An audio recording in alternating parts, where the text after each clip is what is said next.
What's going on YouTube? Today, I'm actually not 100% sure where this video is going to go, but I was sitting there, I was asking ChatGPT some questions about strains that I love, and I was like, you know what? I might as well make a video out of it. I'll learn something, you guys will learn something. I think it will be fun for all of us. With all that being said, let's go ahead and get right on into the questions that I've already asked ChatGPT. If you guys know me, you know that I love the Sherby family. That means strains like Permanent Marker, RS11, Sunset Sherb, Zope, all those guys. So I wanted to know what types of terpenes those have in it, why I like that family of strains so much. That lineage of flower just does an amazing job for me when it comes to the high, the taste. It kind of just checks all the boxes for me typically. As you guys will notice over time, pretty much every strain has limonene as the dominant terpene, which is really interesting. I don't even get any limony flavor from these like Sherby strains that I'm talking about, but it is interesting because it does give that like fruitiness to it. I believe we also have linalool, which is responsible for some of that floral effect, which you definitely get pretty heavily in Permanent Marker. It's one of my favorite Permanent Marker traits is that like floralness, and I really enjoy Permanent Marker especially because it is so complex. Myrcene is another terpene that you will find in a ton of strains. It is super prevalent in a lot of more like indica based strains. It can be, as it says, earthy, musky with like fruity undertones. I've also heard of it being a little bit peppery, same with carophyllene. Myrcene is going to be like a heavy relaxation type of terpene, and it says here that myrcene is responsible for part of that mouth coat, which is really interesting. I've never actually heard that, but does give you that creaminess also in the flavor, but I think it's also talking about that mouth coat, which is pretty cool because I always wondered like where that came from. That's probably going to be a follow-up question I have actually.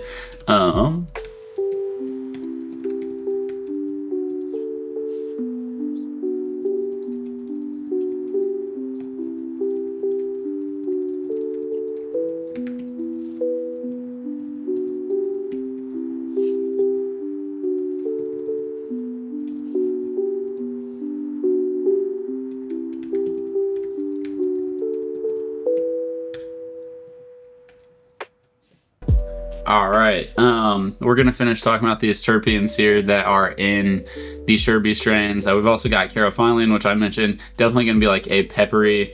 Carophyllene is not a terpene that I know a ton about, to be honest with you. It's definitely one of the more popular terpenes. It's just not one that I've done a ton of research on. And then it's very interesting that it says terpinolene is in these. It is what gives, well, it says fruity, floral, hints of mint or citrus. Terpinolene also is going to have some of that like piney. Definitely, I think fresh is probably the best way to explain that. And it gives you more of that like alert feeling. So that can be more of like the hybrid or like sativa leaning effect that plays into these Sherby strains, even though most of them I would categorize as more of like a relaxing, slightly indica based, if you guys care about that type of specification. I really liked this strain specific highlights because it breaks down each strain, and even though it's in that same family, it breaks down the differences amongst those in that same family. I also thought this was interesting too because it talks about esters and VSCs, which are things that I've never even heard about. So I'm gonna have to do more research on that. That's why I like asking ChatGPT, because even though it might not be the most accurate, you should always double check the information that ChatGPT is giving you. I do think it leads me to a lot of good information and teaches me about things that I have really no idea about. So yeah, getting into the strain specific highlights, obviously Rainbow Sherbet's going to be super fruity and floral. So with it, you do get the high limonene and linalool combo, and it does say you have some gassy funk from the volatile sulfur compounds, which is interesting because I have had some RS11s that are like really, really funky. I even had one recently that was pretty gassy, and someone was like, it smells like poop, but like in a good way. I was like, that's crazy. But Sunset Sherbet obviously going to be more of just like a fruity vibe. So limonene, myrcene, and linalool, they're very similar to the RS11. Zope, I do wonder where that like soapy flavor comes from. Sorry, my air just kicked on if it got super loud. I wonder if the linalool is more present in something like a Zope, because Zope does have that like clean kind of like lavender type of vibe to it almost. So you do get more of like a floral aspect to the Zope, but I think that kind of translates into the clean, more soapy feeling that we get from Zope. And then permanent marker, it does say, is just very complex. So I think that is why I love it so much. You do just get a little bit of a splash of everything, and it just ends up creating something so beautiful. So breaking it down, obviously the terpenes are responsible, but there's a few things that I've never even heard of that are responsible for our experience. So whenever someone is just shopping on THC percentage or sativa indica, it's like, dude, you're missing out on so much. There's so much that we don't know. There's so much that we can try to learn to allow ourselves to have a better experience. The more you know, the more educated you are, the better time you are going to have buying products, and the more of a chance you are going to have finding what works the best for you. But okay, I did ask ChatGPT already about runts, but that was kind of like a similar breakdown to what we just went through with all the Sherbie strains. So I will leave that on hold for now, but I am very interested in this mouth coat. I want to see where the mouth coat comes from, why certain strains perform better at it, because that's something I've never really understood.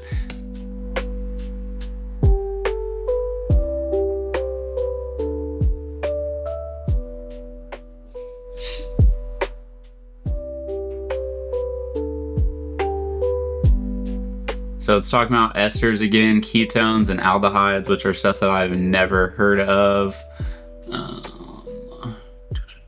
So it talks about like Runts, Skittles, and other candy strains having a strong ester percentage, which can increase the mouth coat effect. This is really cool. I'm glad that I'm like doing this video, just learning about random stuff that I'd never really thought about. So terpene density and composition can also help. So if something has more terpenes, it can cause a stronger mouth coat, which if you have something with a really high terpene count, that can also kind of cause things to burn funny or cause things to be harsh. So terpenes do play a pivotal role.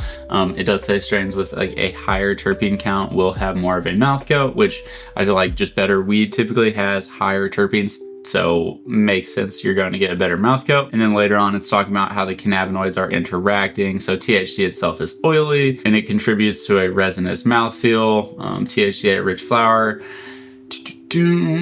We'll have to see if more testing comes out if other cannabinoids like CBD, CBC, CBG play a role in the mouth coat aspect type of things. And then weed that burns better or is combusting properly is going to have a better mouth coat. I think this makes a lot of sense. Just whenever something is burning better, you have an all-around better experience. And that's really interesting. Strains that produce greasy trichome drenched buds like permanent marker RS11 tend to create a thicker smoke, and I loved smoking blunts for a really long time, so I always loved having like that thicker smoke. Makes sense why I enjoy those strains a little bit more. And I had a strain recently, it was actually a rosin strain. I really liked it. It was honey donut. It was fire, but like I would hit it and I would be like, where's that? Like I'm not, like it wasn't as thick as I was used to.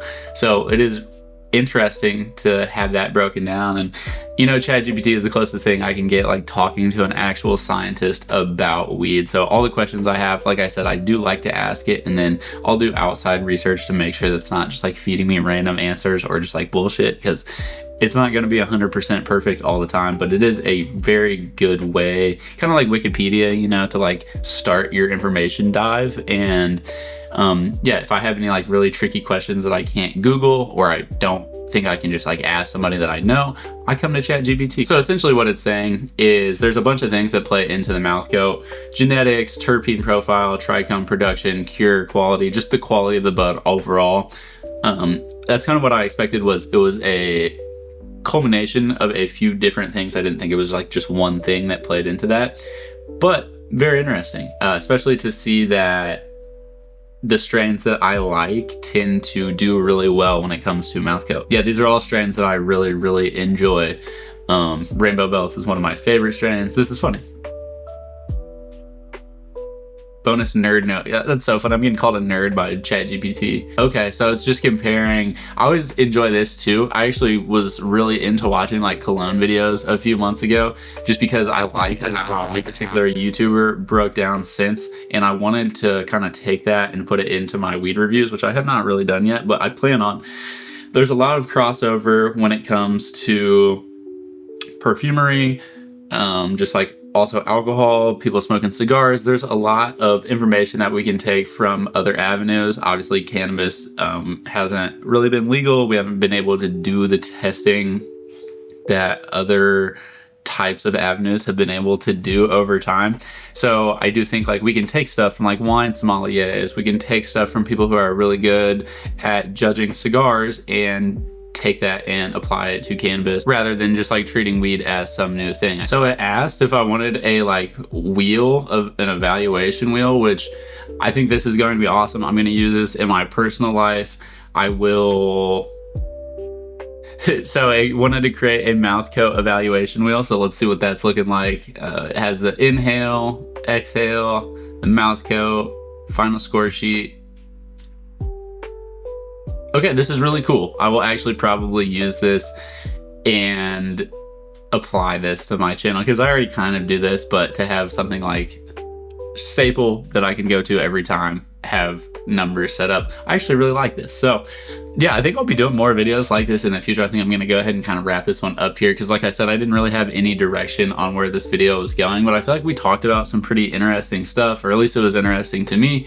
If you guys were interested, leave a like and comment down below. I'm always curious to hear like what you guys find interesting, because sometimes what I find interesting you guys don't. Sometimes what I think is going to be like the best videos flop. Sometimes like what I think is not very interesting you guys end up enjoying. So I do appreciate feedback, and if you guys like these style of videos, I will continue to create more, because I thought this was really fun. I learned, you learn, it's good for everyone, and it's not like a real hard style of video to make. I'm just like literally sitting here in front of my computer having a good time learning about weed, which I thoroughly enjoy to do. So that is going to be it. I will see you guys next time. Hope you learned something in this one. Have a good one.